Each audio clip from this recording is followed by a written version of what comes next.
여기 우리 눈으로는 절대 볼 수 없는 세계를 그리는 예술가가 한 명 있습니다.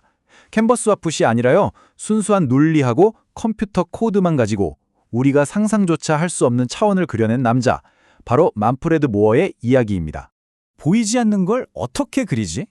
이게 바로 예술가 만프레드 모어가 평생을 바쳐 탐구한 질문이었습니다.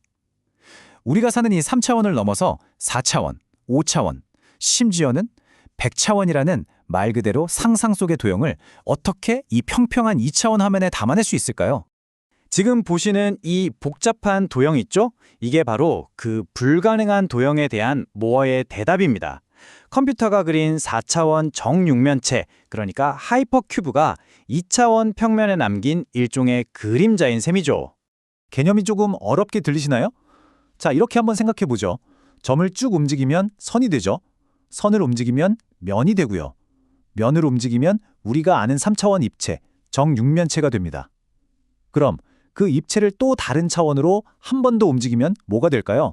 수학자들은 그걸 바로 초입체, 즉 하이퍼큐브라고 부릅니다. 모어는 이 순수한 논리가 만들어내는 아름다움에 완전히 매료됐던 겁니다.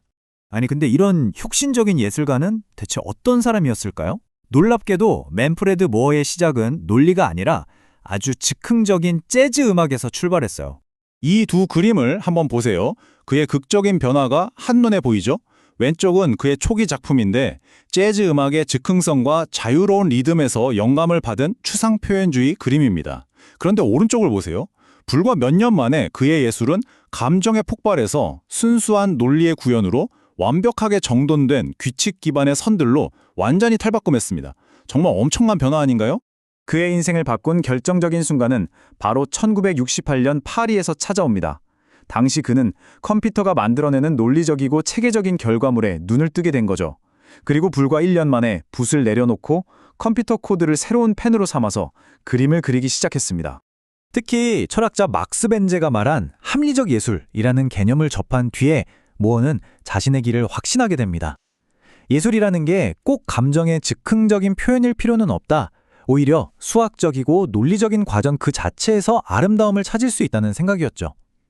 이제 그에게 예술은 규칙과 알고리즘을 통해 세상을 탐구하는 아주 이성적인 활동이 된 겁니다.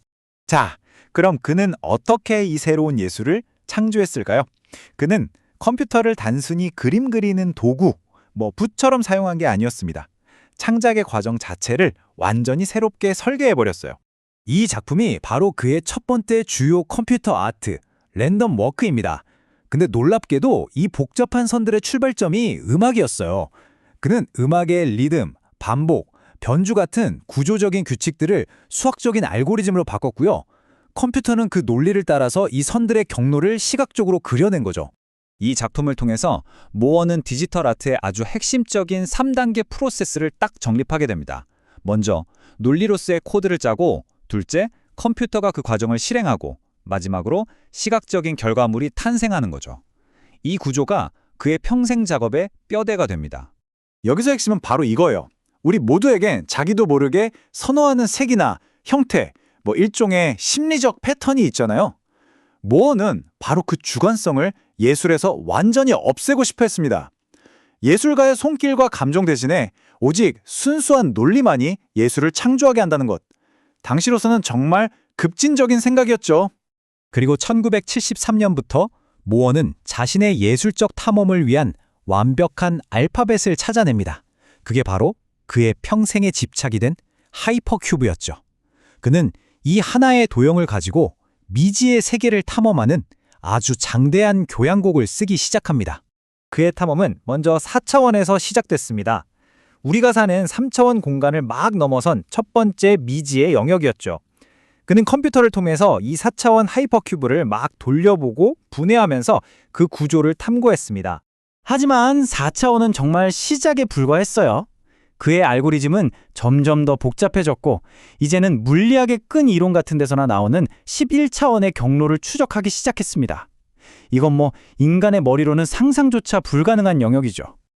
그리고 마침내 그의 탐험은 인간의 모든 인지 능력을 아득히 초월하는 무려 100차원이라는 공간까지 나아갑니다.